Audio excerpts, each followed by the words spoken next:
श्रीगणेशाय नमः। मातापितृभ्यो नमः। श्रीगुरुभ्यो नमः।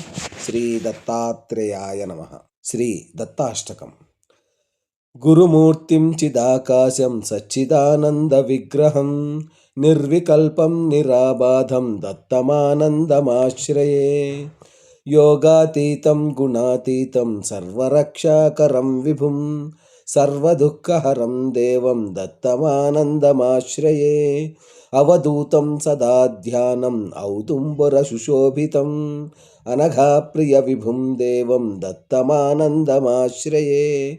निराकारं निराभासं ब्रह्मविष्णुशिवात्मकं निर्गुणं निष्कलं शान्तं दत्तमानन्दमाश्रये। अनसूयासुतं देवम् अत्रिवंशकुलोद्भवं दिगम्बरं महातेजं दत्तमानन्दमाश्रये। सह्याद्रिवासिनं दत्तम् आत्मज्ञानप्रदायकम् अखण्डमण्डलाकारं दत्तमानन्दमाश्रये।